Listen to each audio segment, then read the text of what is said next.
Donald ট্ৰাম্পে ভৰিত শিকলি বান্ধি মানুহ পঠিয়াই দিব পাৰে। আমাৰ ইয়াত BSF কেম্পত গৈ গতাই দিয়াত কি আপত্তি আছে?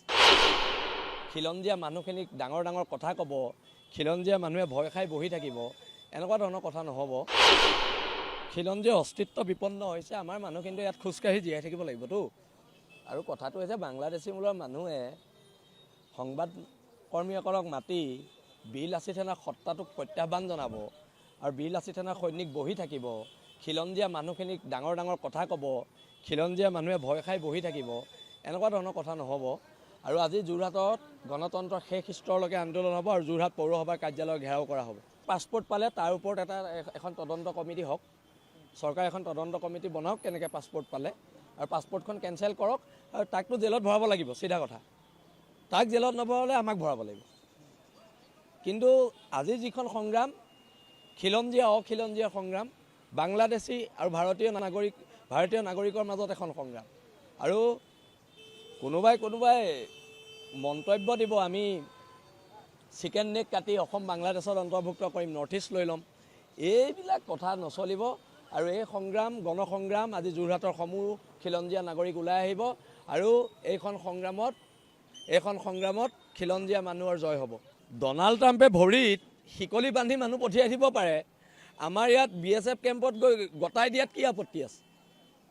আমি এইটো কৈছোঁ, ডনাল্ড ট্ৰাম্পে ভৰিত শিকলি বান্ধি মানুহ পঠিয়াই দিব পাৰে আমেৰিকাৰ পৰা, আমাৰ ইয়াতো শিকলি বান্ধি পঠিয়াই দিব লাগে। মই এইটোৱে জানো। নহয়, প্ৰকৃত নাগৰিক কাকো বিতৰণ কৰা নাই, যিখিনি হৈছে সেইখিনি বাংলাদেশী মূলৰ মানুহে বিতৰণ হৈছে। ডনাল্ড ট্ৰাম্পে ভৰিত শিকলি বান্ধি মানুহ পঠিয়াই দিব পাৰে। আমাৰ ইয়াত BSF কেম্পত গৈ গতাই দিয়াত কি আপত্তি আছে? খিলঞ্জীয়া মানুহখিনিক ডাঙৰ ডাঙৰ কথা ক'ব, খিলঞ্জীয়া মানুহে ভয় খাই বহি থাকিব, এনেকুৱা ধৰণৰ কথা নহ'ব। খিলঞ্জীয়া অস্তিত্ব বিপন্ন হৈছে, আমাৰ মানুহ কিন্তু ইয়াত খোজকাঢ়ি জীয়াই থাকিব লাগিবতো।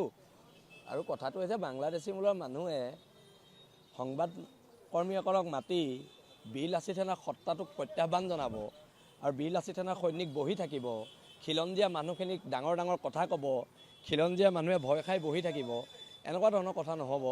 আৰু আজি যোৰহাটত গণতন্ত্ৰৰ শেষ স্তৰলৈকে আন্দোলন হ'ব আৰু যোৰহাট পৌৰসভাৰ কাৰ্যালয় ঘেৰাও কৰা হ'ব। পাছপোৰ্ট পালে তাৰ ওপৰত এখন তদন্ত কমিটি হওক, চৰকাৰে এখন তদন্ত কমিটি বনাওক কেনেকৈ পাছপোৰ্ট পালে, আৰু পাছপোৰ্টখন কেঞ্চেল কৰক আৰু তাকতো জেলত ভৰাব লাগিব, চিধা কথা।